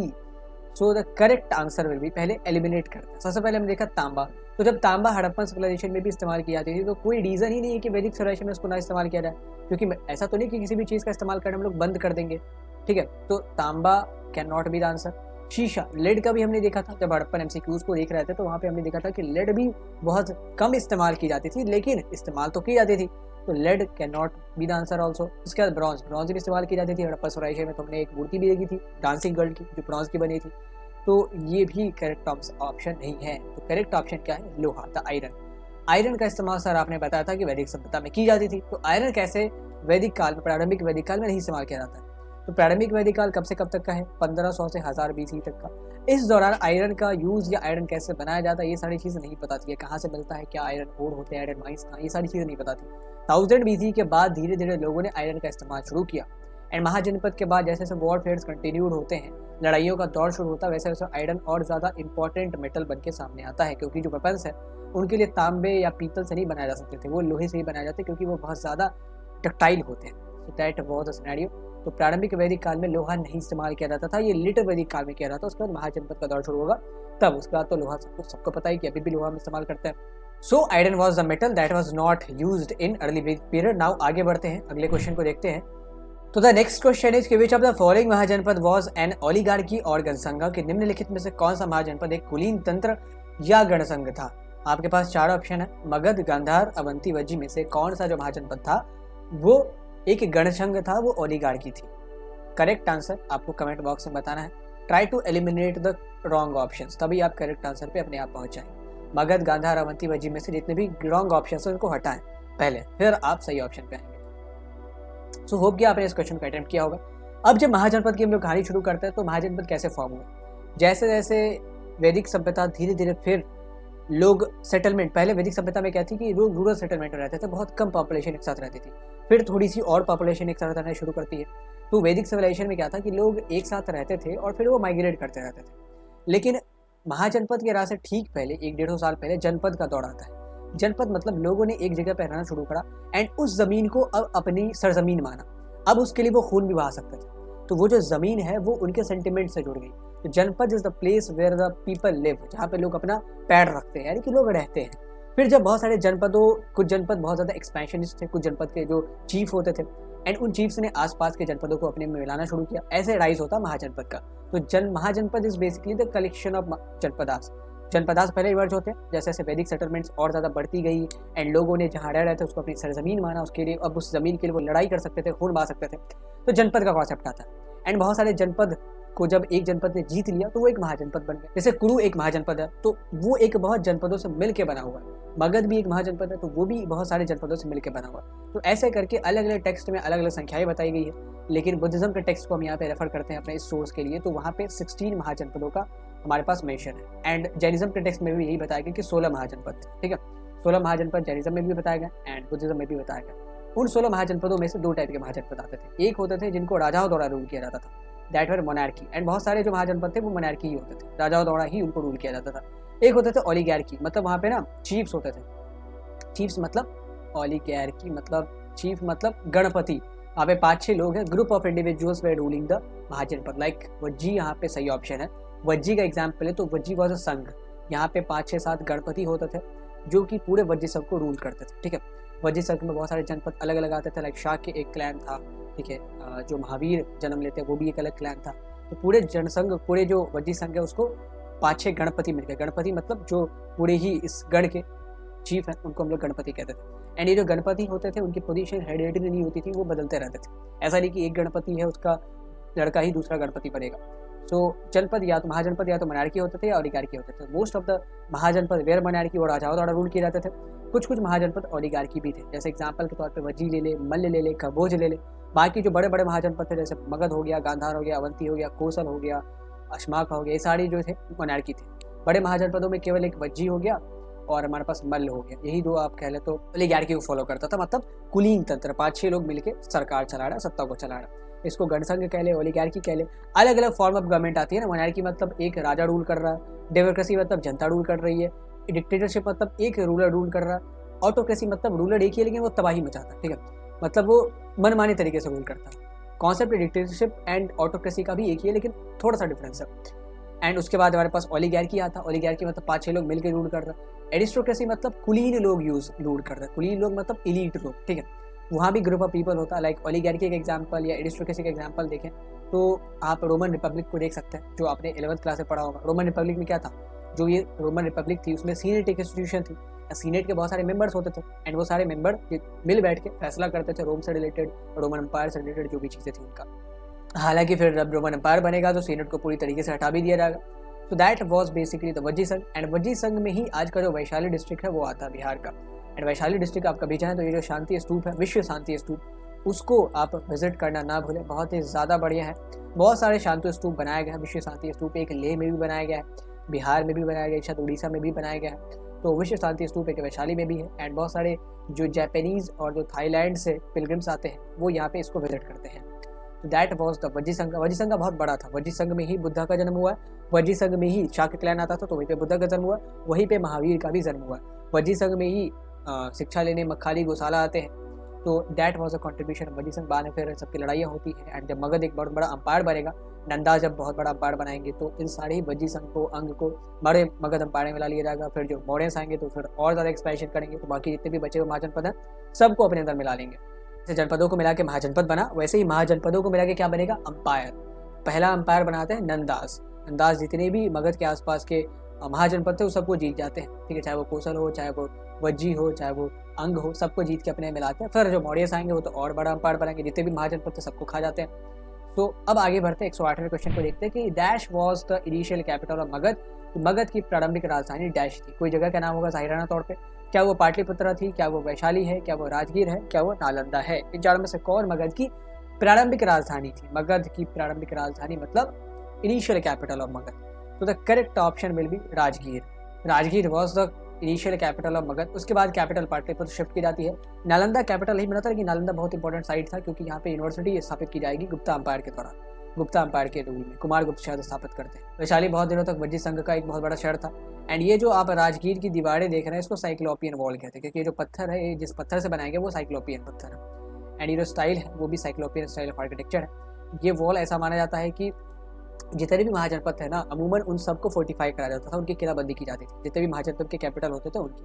तो हो सकता है कि ये जो कैपिटल है राजगीर की, इसके अंदर शायद ये लोग रहते होंगे, इसीलिए इस वॉल को फोर्टिफिकेशन पर्पस के लिए बनाया गया होगा। कहते हैं कि इस वॉल को बिंबिसार के दौरान बनाया गया था या उसी का डायनेस्टी के लोगों ने। सबसे पहले कहते हैं कि इस वॉल को शायद जरासंध ने बनाया था, जो कि महाजनपद, जो कि महाभारत के समय के हैं। ये जो वॉल है साइक्लोपियन वॉल है। आप कभी भी राजगीर जाए तो इस वॉल को जरूर विजिट करें। राजगीर, नालंदा, वैशाली तीनों बहुत आसपास लोकेटेड है। एंड पावापुरी बगल में, बोधगया भी थोड़ी दूरी पे है। तो जब भी आप बिहार आए तो इन चारों पांचों जगहों को, सासाराम भी बहुत अच्छा एक साइट है शेरशाह सूरी का, तो इन चारों पांचों जगहों को, वहाँ पे आप रोहतासगढ़ का किला भी देख सकते हैं। बहुत बड़ा किला है क्योंकि एंशिएंट हो चुका है, अभी रूल्स में है, अवशेष भी बहुत कम बचे हैं, एकदम रूल्स में है, मतलब बहुत ज़्यादा बुरी हालत है। लेकिन अगर उसको अभी प्रिजर्व किया जाए तो that can be a world heritage site. Rohtasgarh का किला जितना बड़ा बनाया गया, तो ये साइक्लोपियन वॉल आप जरूर विजिट करें कभी भी आप राजगीर आए तो। उसके बाद हमारे पास है 109वां क्वेश्चन कि which of the following mahajanapadas is located in south India. के कौन सा महाजनपद साउथ इंडिया में स्थित था? तो क्या वो अशमक था, अवंती था, या वत्स था, या सूरसेन था? इन चारों में से कौन सा जो महाजनपद था वो साउथ इंडिया में लोकेटेड था? तो आपने अगर महाजनपद का मैप देखा होगा, यहाँ पर मैप आपके सामने स्क्रीन पे आ रहा होगा, देन आप मैप देख के आसानी से बता सकते हैं कि जो शूरसेन है वो नॉर्थ इंडिया में है, वत्स भी नॉर्थ इंडिया में, यहाँ पे वत्स होगा। अवंती उज्जैन है वो भी सेंट्रल इंडिया में, नर्मदा के निकट। साउथ इंडिया में एकमात्र महाजनपद था हमारे पास जिसको अशमक कहते हैं, या कहीं कि अस्साक भी कहा गया है। तो अशमक कहें या अस्साक है, बात बराबर ही है। तो ये जो अशमक था ये साउथ इंडिया का एकमात्र महाजनपद था। ठीक है, जैसे जैसे अंपायर्स आगे बढ़ेंगे तो इसको भी कॉन्कर कर लिया जाएगा मौर्यस द्वारा। तो अवंती, वत्स और शूरसेन ये सारे नॉर्थर्न इंडिया में या सेंट्रल इंडिया में थे, लेकिन जो अशमक था वो साउथ इंडिया में था, गोदावरी के निकट। ये जो तेलंगाना, आंध्र प्रदेश, महाराष्ट्र का इलाका आता है, इसमें ये अशमक था। ठीक है, that is a scenario. And Maharashtra में भी जो विदर्भ का इलाका आता है, नागपुर साइड का इलाका, महाराष्ट्र भी बहुत पार्ट में बटा हुआ है। विदर्भ अलग है, फिर कोंकण अलग है, ऊपर जाएंगे तो टिपिकल वो मराठी लोग रहते हैं। तो ये जो विदर्भ का इलाका आता है जो छत्तीसगढ़, नागपुर से लगता है, वो अशमक का पार्ट हुआ करता था। सो ये हमारा एकमात्र महाजनपद है जो साउथ इंडिया में लोकेटेड था। यहाँ पे आप तस्वीर भी देख सकते हैं जब आप मैप देखेंगे महाजनपद के मैप को ना, क्योंकि महाजनपद में क्या है कि मैप में ऐसा नहीं पूछे कि ये कौन सा महाजनपद है, क्योंकि महाजनपद तो एरिया से फैले हुए थे। ऐसा जरूर पूछ सकता है कि आपके सामने पॉइंट ए डाल देगा, आपको पूछे कि ये पॉइंट है किस महाजनपद में बिलोंग करता होगा, ये किस महाजनपद के रीजन का पार्ट होगा। तो इस तरीके से आपसे मैप में क्वेश्चन पूछे जा सकते हैं। एंड हमने भी इस वीडियो में ऐसे टाइप के क्वेश्चन को डाला है। तो moving to the next question, the last question of level 1, the earliest inscriptions were written in, सबसे पुराने शिलालेख किस भाषा में लिखे गए थे? तो क्या प्रकृत में लिखे गए थे, पाली में लिखे गए थे, तमिल में लिखे गए थे, या संस्कृत में लिखे गए थे? बहुत इजी क्वेश्चन है, इसका हिंट हमने बहुत पहले दिया हुआ है, तो आई डोंट थिंक कि आप लोग इस क्वेश्चन को गलत करेंगे। तमिल, संस्कृत में इंस्क्रिप्शन नहीं लिखे जा सकते क्योंकि संस्कृत ऑफिशियल लैंग्वेज थी, लोगों को पढ़ना ही नहीं आता तो लोग समझेंगे कैसे। तमिल एग्जैक्टली साउथ इंडिया में यूज़ की जाती है, तो साउथ इंडिया में भी तमिलनाडु की टेरिटरी में, तो इसमें भी इंस्क्रिप्शन नहीं लिखे जा सकता। अगर पाली की बात, तो पाली का चलन बहुत दिनों बाद शुरू होता है प्रकृत से। तो earliest inscriptions were written in Prakrit, जो वर्नाकुलर्स होते थे अलग अलग रीजन के, उनमें इंस्क्रिप्शन को डाला जाता था। प्रकृत आर द ग्रुप ऑफ वर्नाकुलर्स। क्यों डाला जाता था वर्नाकुलर्स में? ताकि ज़्यादा से ज़्यादा लोग पढ़ के समझ सके, क्योंकि इंस्क्रिप्शन में ऐसी चीज़ें ही लिखी जाती थी जो लोग दूसरे को जनवाना चाहते थे, बताना चाहते थे। So the earliest inscriptions were written in Prakrit, इसीलिए अशोका की भी जो मैक्सिमम इंस्क्रिप्शन है वो प्रकृत में ही लिखी गई है। एंड प्रकृत इज द ग्रुप ऑफ वर्नाकुलर्स, हमने कहा था आपको। आज भी हिंदी एक प्रकृत फॉर्म है, मैथिली एक प्रकृत फॉर्म है, भोजपुरी एक प्रकृत फॉर्म है, नेपाली एक प्रकृत फॉर्म है। So these are also the form of Prakrit language. एक विदिन पर्टिकुलर टाइम फ्रेम जितनी भी वर्नाकुलर्स यूज किए जाते हैं उनको हम लोग प्रकृत कह सकते हैं collectively. Prakrit is not one language, it is a group of vernacular languages that are being used in a particular time frame. So this is Prakrit. And जो पुराने शिलालेख थे वो प्रकृत में ही यूज किए गए थे, मतलब लिखे गए थे, ताकि ज़्यादा से ज़्यादा लोग इसको पढ़ के समझ सके। तो correct answer will be option A, the प्रकृत। अब आगे बढ़ते हैं, हमने लेवल 1 के सारे क्वेश्चंस को देख लिया एंड आई होप कि आपने सारे क्वेश्चंस को अटेम्प्ट करा होगा, क्योंकि अटेम्प्ट करना बहुत ज़रूरी है आपके ही लिए। हमने तो अपना काम कर दिया and rest is upon you कि आप जितना ज़्यादा अटेम्प्ट करेंगे उतनी ज़्यादा आपकी एक्यूरेसी बढ़ेगी एंड एग्जाम में आपके गलत होने के चांसेस कम होते जाएंगे। अब शुरुआत करते हैं लेवल 2 की। अगेन लेवल 2 में हमारे पास choose the correct statement based question होंगे, फिर कुछ हमारे पास match the following type question हो सकते हैं। शुरुआत करते हैं लेवल 2 को पहले क्वेश्चन से, दैट 111, ये जो नेल्सन नंबर है वहाँ से शुरुआत करेंगे कि रिगार्डिंग द मगध महाजनपदास, मगध महाजनपद के संबंध में निम्नलिखित में से कौन सा कथन सही नहीं है, नॉट करेक्ट। 4 कथन या 3 कथन दिए जाएंगे आपके सामने।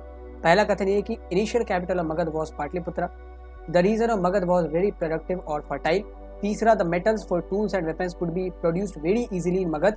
उसके बाद communication was relatively tough in Magadha, की मगध में संचार अपेक्षाकृत यानी कि बाकी के महाजनपद से कंपेरेटिवली कठिन था मगध में कम्युनिकेशन, मतलब एक जगह से दूसरे जगह जाना।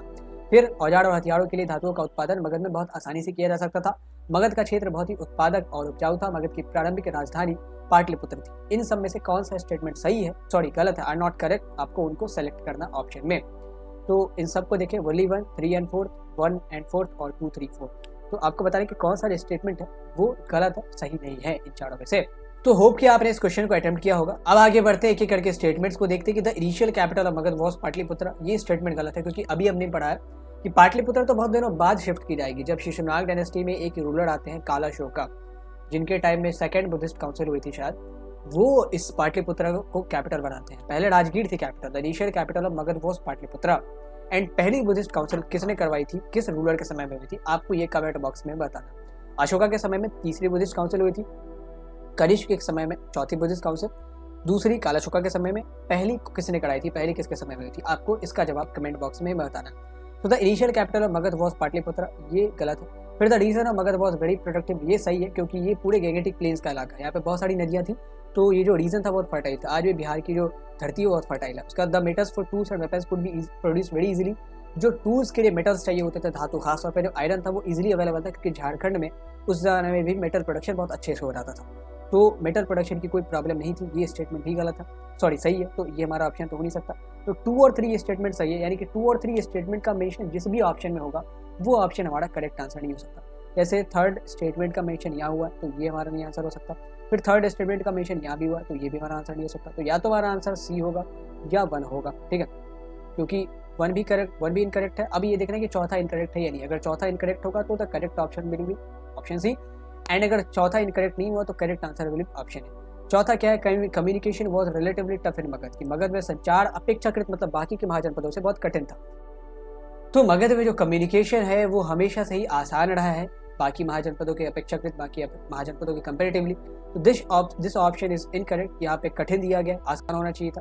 पहला और चौथा ऑप्शन स्टेटमेंट हमारा इनकरेक्ट है, तो हमारा करेक्ट ऑप्शन क्या हो जाएगा, ऑप्शन सी, क्योंकि ऑप्शन सी में ही पहले और चौथे स्टेटमेंट का मेंशन दिया हुआ है कि मगध की प्रारंभिक राजधानी पाटलिपुत्र है एंड मगध में संचार जो है, कम्युनिकेशन और transportation was comparatively very tough, लेकिन ये उल्टा था। मगध में जो कंपेरेटिवली कम्युनिकेशन था वो बहुत ईजी था एज कम्पेयर टू कोचल की बात करें या उज्जैन की बात करें या शिमाका की बात करें। एंड प्रारंभिक राजधानी जो थी वो पाटलिपुत्र नहीं थी, वो राजगीर थी, प्रकृति में कहते तो राजगीर कहते हैं उसे। तो अब आगे आते हैं 112वें क्वेश्चन को देखते हैं कि which of the following norms were not mentioned in Dharmasutra. Dharmasutra क्या है, 500 BC के बाद जब महाजनपदों का दौर शुरू होगा, स्टेट्स बनाए जाएंगे, स्टेट्स मतलब अंपायर्स क्रिएट किए जाएंगे, ब्राह्मणों ने सोचा कि अब सोसाइटी को एक नियमों की जरूरत है, नियमावली की, क्षत्रियों को भी, शूद्रों को भी, वैश्यों को भी, ब्राह्मणों को भी, इसीलिए वो धर्मसूत्र की निर्माण करते हैं। धर्मसूत्र से ही धर्मशास्त्र का कॉन्सेप्ट निकला है।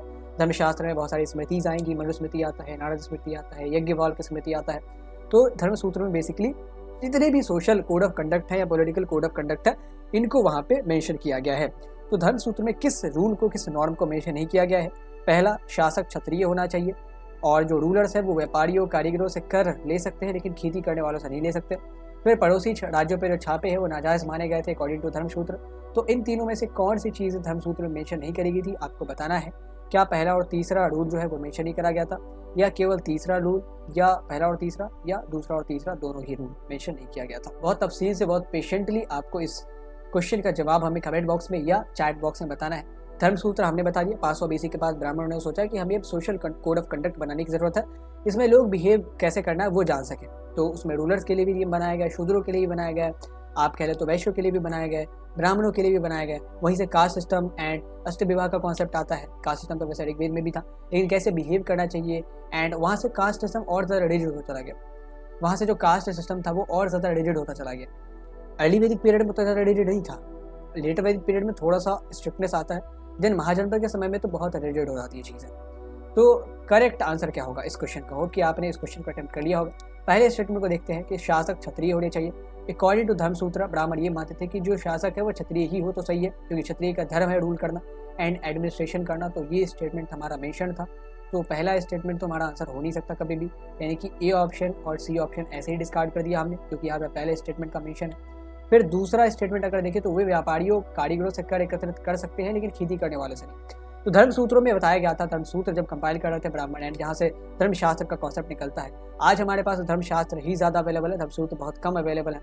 तो उन्होंने कहा था कि आप टैक्सेस ले सकते हैं आर्टिसंस से, ट्रेडर्स से एंड कल्टीवेटर से भी आप टैक्स ले सकते हैं। तो यहाँ पे क्या दिया हुआ कि खेती करने वालों से नहीं। तो आपको पूरे स्टेटमेंट को पढ़ना, व्यापारियों और कारीगरों से तो यहाँ पे यही हुआ, खेती करने वालों से क्यों इनको हटा दिया? खेती करने वालों को एग्जाम्प्ट नहीं किया गया था, उनसे भी टैक्स आप ले सकते थे अकॉर्डिंग टू धर्मसूत्र। तो ये स्टेटमेंट हमारा गलत हो गया, यानी कि या तो हमारा ऑप्शन या क्या ऑप्शन डी होगा, क्योंकि अगर स्टेटमेंट्स 2 इनकरेक्ट है तो उसका मेंशन तो होना चाहिए हमारे ऑप्शन में।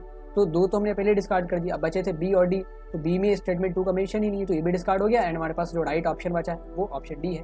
सॉरी, ये हमारा राइट ऑप्शन डी। तो ऐसे करके हमने बिना तीसरे स्टेटमेंट को पढ़े ही अपने आंसर तक पहुंच गए। वैसे तीसरे स्टेटमेंट को भी पढ़ लेते कि पड़ोसी राज्यों पर छापे नाजायज माने जाते थे, यानी कि द नेबरिंग किंगडम्स उस पर जो रेड है वो नाजायज माने गए थे। तो धर्मसूत्र में जो राजाओं को बताया गया था कि आप कैसे कैसे रेवेन्यू सोर्सेज बिल्ड कर सकते हैं, तो आप या तो टैक्सेस ले लें या आप ना पड़ोसी राज्यों पे रेड करके मतलब अटैक करके उनके धन दौलत को लूट लें।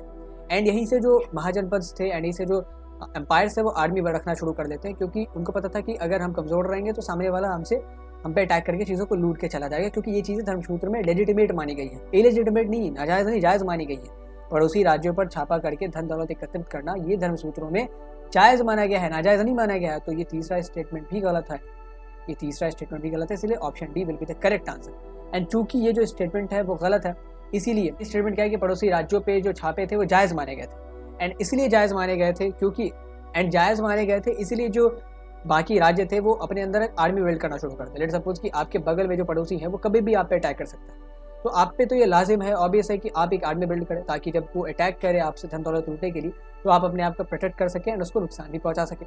तो option D will be correct. 2 और 3 स्टेटमेंट जो है वो हमारा नहीं सही है, गलत है। उसके बाद आगे बढ़ते हैं, 113वें क्वेश्चन को देखते हैं। यहाँ पे एक कैरेक्टर को आपको आइडेंटिफाई करना है, सुराग कुछ दिए गए, 2 हिंट्स हैं। He was the official in the mint of East India Company. Mint मतलब टकसाल, जहाँ पे कॉइन्स वगैरह इशू होते हैं। तो ईस्ट इंडिया कंपनी का जो कॉइन इशू होता था उसमें वो कारीगर थे, ऑफिशियल अधिकारी थे। And he deciphered the descriptions of Ashoka, उन्होंने अशोका के शिलालेखों को समझा एंड लोगों को बताया। पर्सनालिटी कौन है आपको गेस करना है, क्या वो कॉलिन मैकेंजी है, क्या फ्रांसिस बर्डियर है, क्या जॉन मार्शल है या जेम्स प्रिंसेप है। बहुत इजी क्वेश्चन है एंड थोड़ा सा दिमाग अगर आप लगाएंगे तो आसानी से बता सकते हैं कि इसका सही आंसर क्या हो सकता है।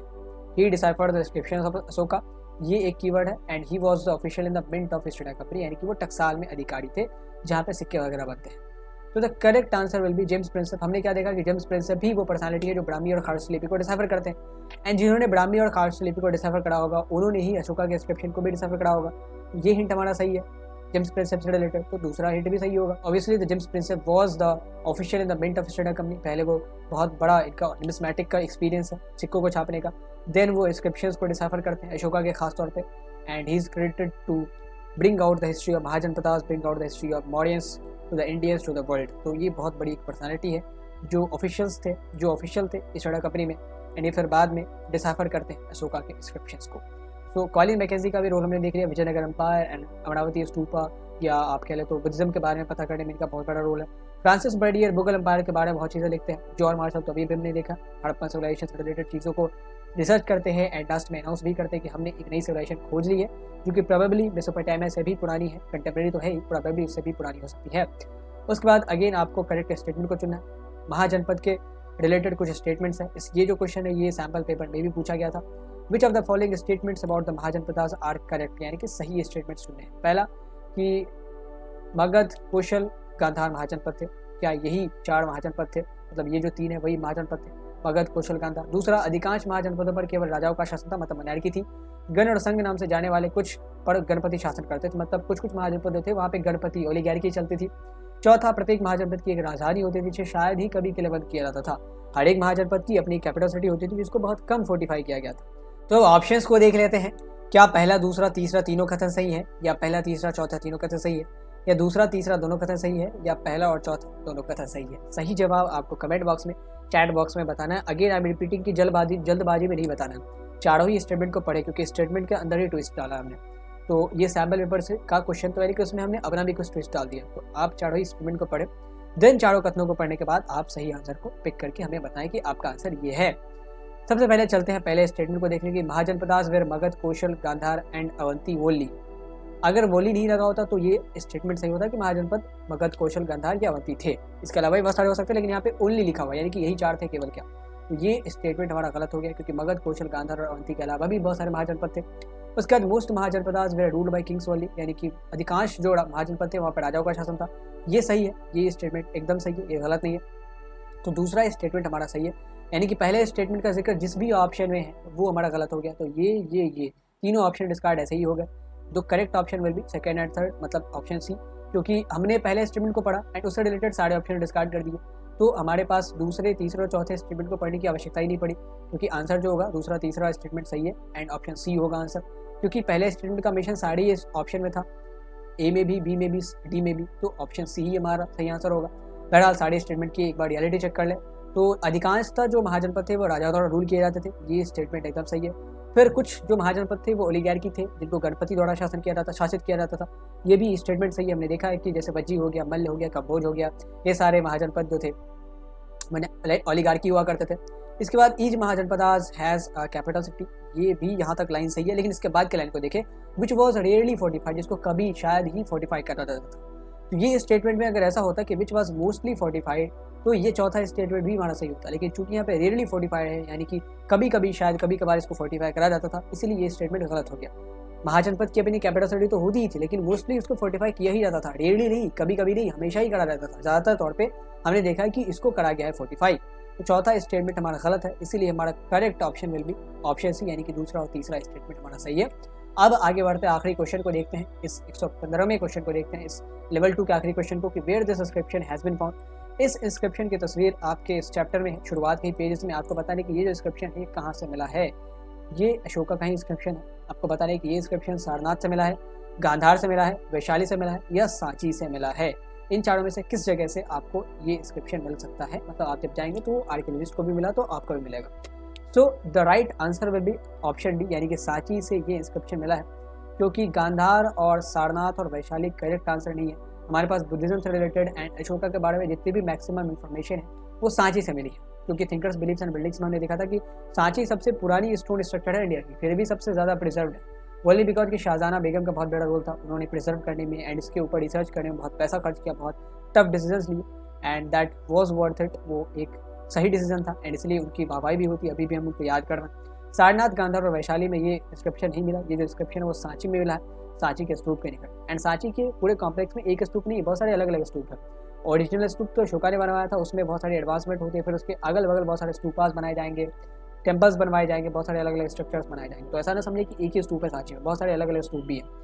सो this inscription has been found in Sanchi and Sanchi is located in which province. आपको बताने कि किस स्टेट में सांची लोकेटेड है। आई एम एक्सपेक्टिंग कि जो नयन गोइया है वो इसका सही जवाब जरूर देंगे। तो अब शुरुआत करते हैं लेवल 3 से। हमारे पास कुछ assertion and reason based questions होंगे एंड मैप बेस्ड क्वेश्चंस होंगे। तो 3 हमारे पास असर्शन एंड रीजन का क्वेश्चन होगा और 2 हमने मैप के क्वेश्चंस निकाले आपके महाजनपद से रिलेटेड, बहुत इंपॉर्टेंट क्वेश्चंस। शुरुआत करते हैं 116वें क्वेश्चन से। असर्शन क्या कह रहा है, अभिकथन क्या कह रहा है कि प्रारंभिक ग्रंथों से पता चलता है कि महाजनपदों की संख्या 16 थी, यानी कि early text suggest that there were 16 mahajanapadas.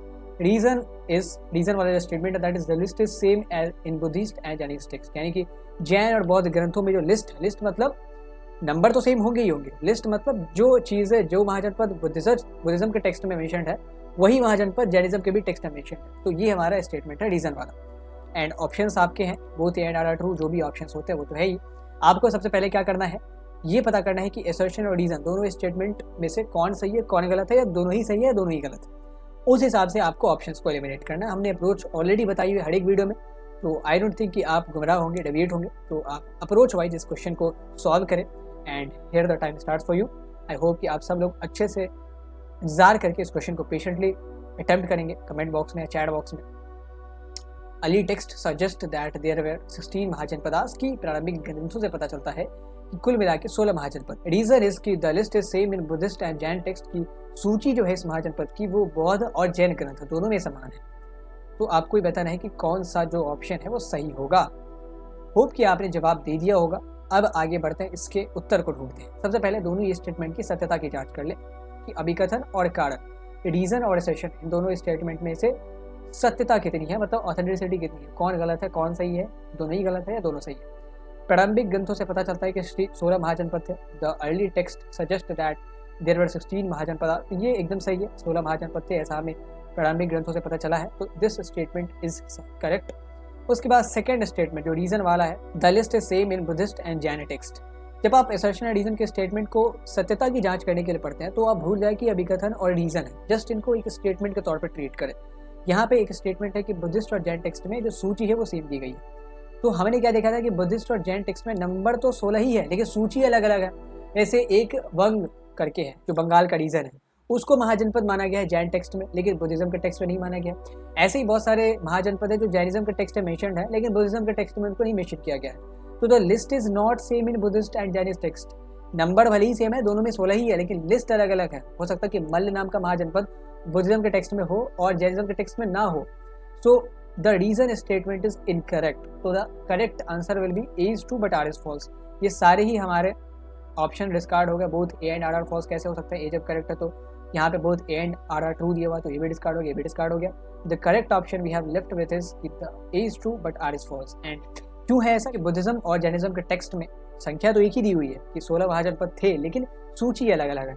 Example के तौर पे हमने बताया आपको कि जैसे वंग है, एक एग्जाम्पल के तौर पे बंगाल के रीजन को वंग बोलते थे, तो वंग को बुद्धिज्म के टेक्स्ट में नहीं मेंशन किया गया महाजनपद के तौर पे, लेकिन जैनिज्म वाले वंग को महाजनपद मानते थे। सो सूची दोनों में समान नहीं है, संख्या समान है, संख्या एक ही है लेकिन सूची अलग अलग है। So the correct answer will be option D की ए सत्य है लेकिन आर गलत है। आगे बढ़ते हैं 117वें क्वेश्चन पे कि Magadha was the most powerful mahajanapada, कि मगध सबसे शक्तिशाली महाजनपद था। रीजन का स्टेटमेंट कि मगध के शासक बहुत महत्वाकांक्षी, एम्बिशियस एंड विस्तारवादी एक्सपेंशनिस्ट थे। ऑप्शंस आपके सामने यहाँ है, दोनों ही स्टेटमेंट को पहले देखना है, सत्यता की जांच करनी है, देन आगे प्रोसीड करना है कि क्या कारण जो है वो अभिकथन को जस्टिफाई कर रहा है या नहीं कर रहा है। यानी कि अगर कारण का स्टेटमेंट नहीं होता तो रीजन का तो अभिकथन यानी कि असर्शन का स्टेटमेंट आता कि नहीं आता इस दुनिया में। सबसे पहले सत्यता की जांच करनी है आप लोगों को। सत्यता की जांच करें, स्टेटमेंट को बहुत गौर से पढ़ें। एंड अगेन आप सबसे ये उम्मीद है कि सब लोग इस क्वेश्चन को अटेम्प्ट जरूर करेंगे। असर्शन एंड रीजन के क्वेश्चन से आप जितना ज़्यादा डरेंगे उतना ज़्यादा ही आपके लिए मुश्किल होता जाएगा। Right thing to do is कि आप इसको अप्रोच वाइज सॉल्व करें। अप्रोच क्या है? पहले दोनों स्टेटमेंट की सत्यता की जांच करें, देन ऑप्शंस को एलिमिनेट करें अगर कोई हो सकता है तो, देन आपको जस्टिफिकेशन के बारे में जानना है कि भाई कारण अभिकथन को जस्टिफाई कर रहा है या नहीं कर रहा। सबसे पहले दोनों ही स्टेटमेंट की सत्यता की जांच करें कि मगध सबसे शक्तिशाली महाजनपद था, ये हमारा करेक्ट स्टेटमेंट है। फिर मगध के शासक बहुत महत्वाकांक्षी एंड विस्तारवादी थे, ये भी करेक्ट है क्योंकि अजात शत्रु हो, बिंबिसार हो, शिशुनाग हो, ये सारे लोग, नंद हो, महापद्म नंद हो, ये सारे लोग बहुत महत्वाकांक्षी, एम्बिशियस और एक्सपेंशनिस्ट थे, यानी कि चीज़ों को अपने राज्यों में मिलाना जानते थे। तो both the statements are correct. तो या तो हमारा आंसर ऑप्शन ए होगा या ऑप्शन बी होगा, सी नहीं हो सकता, डी भी नहीं हो सकता, तो या तो ऑप्शन ए होगा या ऑप्शन बी होगा।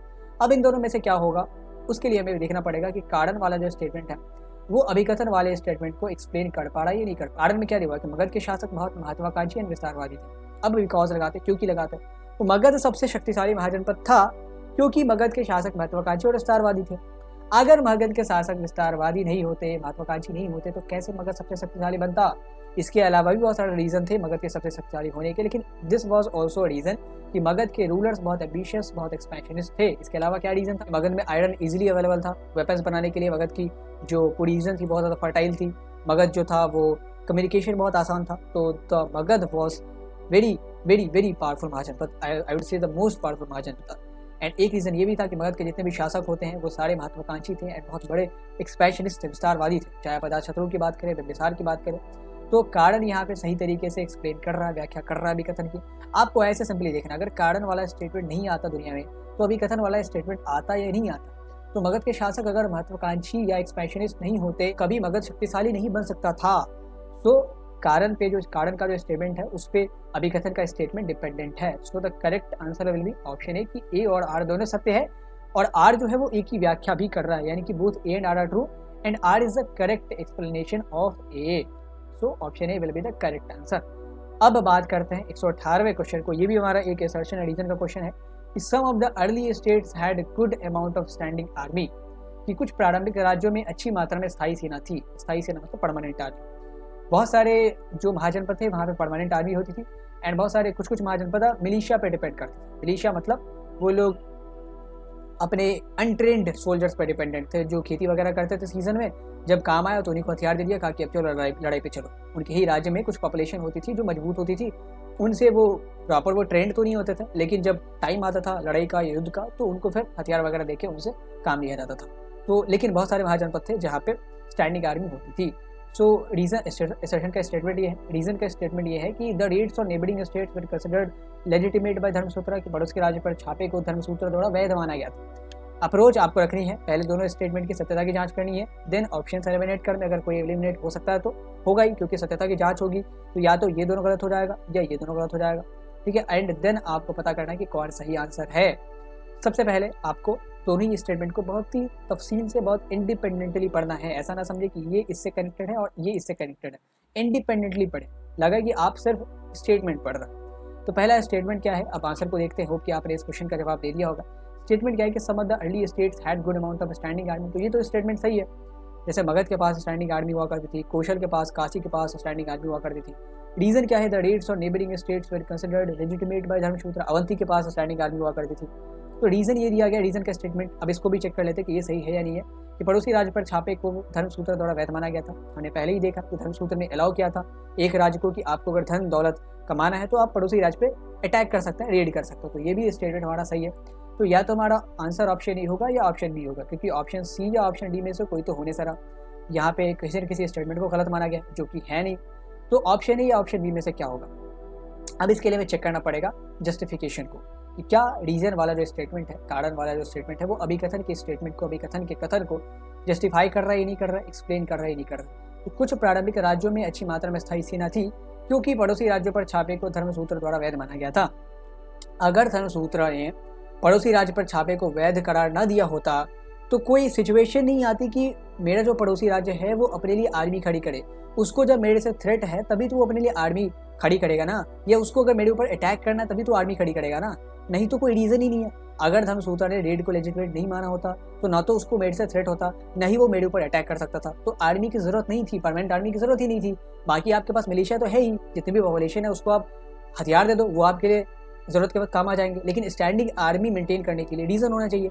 And what was the reason, कि धर्मसूत्र जिसने कि जितने भी सोसाइटियल कोड ऑफ कंडक्ट थे उसको स्टैब्लिश करा था, तो उसके अकॉर्डिंग जो नेबरिंग किंगडम्स होते थे उन पे रेड्स को लेजिटिमेट माना गया था। इसीलिए दो कारणों की वजह से आर्मी को स्टैंड मतलब परमानेंट किया जाता था, मतलब रिक्रूटमेंट परमानेंट होती थी। एक कि हमें सामने वाले राज्य पर रेड करना है इसलिए, या सामने वाला राज्य अगर हम पे रेड करेगा तो हमें अपने आप को प्रोटेक्ट करना है, महफूज रखना है, इसलिए। दोनों ही कारण कहाँ से इमर्ज होते हैं, क्योंकि धर्मसूत्र ने रेड को लेजिटिमेट माना, वैध करार दिया, यहाँ से इमर्ज होते हैं। तो अभिकथन का स्टेटमेंट कारण के स्टेटमेंट पे डायरेक्टली इंडिपेंडेंट है। अगर धर्मसूत्र ने वैध नहीं माना होता दूसरे राज्यों पर रेड को, तो कभी भी राज्यों को परमानेंट आर्मी रखने की आवश्यकता नहीं पड़ती। जनपदा के दौर में या वैदिक सिविलाइजेशन में कौन सी परमानेंट आर्मी थी। ये परमानेंट आर्मी तो तब आती है जब धर्मसूत्र कंपाइल किया गया, एंड जब मॉडर्न्स आते हैं, एम्पायर्स क्रिएट होते हैं, तब स्टैंडिंग आर्मी का कॉन्सेप्ट आता है। उससे पहले आर्मी होती थी लेकिन टेम्पररी होती थी, अनट्रेंड सोल्जर्स होते थे। सो यहाँ पे the correct answer will be option है कि ए और आर दोनों सत्य भी है, एंड आर जो है वो एक ही सही व्याख्या कर रहा है, यानी कि कारण वाला जो स्टेटमेंट है वो असर्शन वाले स्टेटमेंट की सही व्याख्या कर रहा है। तो बी हमारा डिस्कार्ड हो जाएगा। तो correct answer will be option A. अब आगे बढ़ते हैं, 119वें क्वेश्चन को देखते हैं। ये हमारा मैप का क्वेश्चन है। यहाँ पे एक रीजन में किसी पॉइंट को हमने मार्क किया है। आपको बताना है कि ये जो रीजन है वो किस महाजनपद से बिलोंग करता है। क्या वो कंबोज से बिलोंग करता है, क्या वो अवंती से बिलोंग करता है, क्या वो अशमक से बिलोंग करता है, क्या वो चेरी से बिलोंग करता है। ये जो पॉइंट है ये किसी महाजनपद के रीजन का है। तो हमने आपको बताया था ना कि मैप में वो लोग ऐसे ही पूछेंगे, किसी पॉइंट को डाल देंगे, बताएंगे ये किस महाजनपद के रीजन से बिलोंग करता है, ठीक है। तो दिस इज सिनेरियो, क्योंकि हड़प्पा के जैसे हमें ये नहीं पता कि किस महाजनपद का किस पार्ट कहाँ पे था। जैसे राखीगढ़ी में पता है कहाँ पे है, या धोलाबेड़ा कहाँ पे है पता है, लूथर कहाँ पे हमें पता है, नागेश्वर कहाँ पे हमें पता है, लेकिन ये नहीं पता कि कम्बोज में, अवंती में, शिमाका में फलानी सिटी कहाँ पे थी। तो इसको तो हम लोकेट नहीं कर सकते, लेकिन हमें ये पता कि फलाने महाजनपद का रीजन कहाँ था। तो उसमें एक पॉइंट हम डाल देंगे एंड आपको बताया जाएगा कि भाई ये बताओ कि ये पॉइंट किस महाजनपद के रीजन से बिलोंग करता है, किस महाजनपद के रीजन में था, किस महाजनपद के क्षेत्र में था। तो ये जो पॉइंट है ये साउथ इंडिया में पड़ता है, एंड हमने देखा था साउथ इंडिया मतलब नर्मदा के नीचे, इस पोर्शन के नीचे का पार्ट। तो साउथ इंडिया यानी कि दक्खन में केवल एक ही महाजनपद रूल करता था, दैट वाज अशमक। न तो चेदी, न अवंती, न कंबोज इसका आंसर होंगे, इसका आंसर होगा अशमक। तो दिस पॉइंट इज, अगर आप देख सकते हैं तो ये महाराष्ट्र हो गया। हमने क्या कहा था कि अश्मक कहाँ तक फैला हुआ है, ये महाराष्ट्र का वेदर रीजन है, ये हमारे पास तेलंगाना का पोर्शन है, ये आंध्र प्रदेश का पोर्शन है, छत्तीसगढ़ का पोर्शन है, यहाँ पे अश्मक महाजनपद था। तो ये जो बिंदु ए है, ये जो पॉइंट ए है, वो अश्मक महाजनपद के रीजन में है। तो correct answer will be option C, Ashmaka. Now आगे बढ़ते हैं 120वें क्वेश्चन को देखते हैं। ये अगेन मैप वाला है, इसमें भी सेम क्वेश्चन है। एक हमने पॉइंट डाला है किसी महाजनपद के रीजन पे, आपको बताने कि किस महाजनपद के रीजन से बिलोंग करता है, क्या मल्ल है, क्या अवंती है, क्या अश्माक है या चेदी है। तो अगेन आप अश्मक को तो पहले ही यहाँ पे एलिमिनेट कर दें, क्योंकि अश्मक तो यहाँ तक था नहीं, अश्मक तो इसी रीजन पे था। उसके बाद मल्ल की बात करें तो मल्ल आपका यहाँ पे पड़ता था, ठीक है। ये अवंती और चेदी में कन्फ्यूजन है। चेदी हमारा बुंदेल के इलाके में पड़ता था, यहाँ पे बुंदेल यूपी और ग्वालियर से जो इलाका लगता है उसे हम कहते हैं राजस्थान। लेकिन ये जो अवंती है दैट उसकी राजधानी हुआ करती थी उज्जैन, एंड उज्जैन यहाँ पे छिपड़ा और नर्मदा नदी के किनारे, नर्मदा और छिपड़ा नदी के निकट। तो ये जो हमारा रीजन है वो अवंती महाजनपद का है, क्योंकि ये जो पॉइंट है वो उज्जैन के आसपास लोकेट किया गया है। तो अवंती एक महाजनपद था, उज्जैनी उसकी राजधानी हुआ करती थी। उज्जैनी एक बहुत बड़ा ट्रेड रूट पे लोकेटेड एक शहर था, तो यहीं से ट्रेड रूट दक्षिण पथ उत्तर पथ का कॉन्सेप्ट आगे आपको पता चलेगा। करेक्ट ऑप्शन है वो हमारा बी होगा कि ये जो पॉइंट ए है वो अवंती महाजनपद में है, क्योंकि ये जो रीजन है नर्मदा का वो उज्जैन के निकट पड़ता है और वो अवंती महाजनपद में आता था। तो बिंदु ए जो है वो उज्जैन में पड़ता है, एंड यहाँ पे हमने जो बिंदु एलोकेट किया था वो अश्मक महाजनपद में पड़ता था। सो दैट इज अ सिनेरियो। आपने ऐसे ही करके देखे, जो यहाँ पे हमने मगध के साइड में इसीलिए नहीं लोकेट किया क्योंकि मगध के साइड में ना आपसे बहुत कंफ्यूजन होगा। मगध के थोड़ी दूरी पे अंग है, उसके ऊपर भज्जी है, फिर यहाँ पे कौशल, काशी, ये सब आसपास में ही लोकेटेड है। तो बहुत कम चांसेस है कि इनसे जुड़ी किसी चीज़ों को आपसे मैप पे पूछा जाएगा। मैप में आपसे ऐसी चीज़ों को पूछा जाएगा जो कि आसान हो, जैसे अश्मक को लोकेट करना आसान है, फिर आप कह रहे तो कांधार को लोकेट करना आसान है, लेकिन वो अफगानिस्तान में है तो वो भी नहीं पूछा जा सकता। फिर अवंती को लोकेट करना आसान है, शूरसेन को लोकेट करना आसान है, तो ये सारी चीज़ें आपसे पूछी जा सकती है। तो आप इसके लिए तैयार रहिएगा। So these were the 20th question of part 1 of chapter 2 class 12 history Kings farms and towns. MCQ धमाका सीरीज हमने शुरू कर दी है क्लास 12 हिस्ट्री के चैप्टर 2 के लिए भी। होप कि ये जो सीरीज है चैप्टर 2 के लिए जल्दी खत्म हो, फिर हम चैप्टर 3 शुरू करेंगे, chapter 4, chapter 5, chapter 6, sorry chapter 6 तो है नहीं, चैप्टर 5 तो है नहीं, चैप्टर 6 और चैप्टर 7 है। एंड उसके बाद हम लोग अलग अलग सब्जेक्ट्स को देखेंगे। तो होप कि आपने इस वीडियो को पसंद किया होगा, जितना भी कॉन्टेंट्स है, हमारी एक्सप्लेनेशन हो, हमारे क्वेश्चंस हो, वो आपको लाइकेबल लगे होंगे। अगर आपको कंटेंट लाइकेबल लगा है then do press the like button and you can share this video with your friends. अगर आप इस कंटेंट को शेयरेबल मानते हैं तो if you find this content worth sharing. And अगर आपने इस चैनल को अभी तक सब्सक्राइब नहीं करा है then do subscribe this channel and make sure that the bell icon, ताकि आप किसी भी नोटिफिकेशन को मिस ना करें। Thank you for watching, have a great day.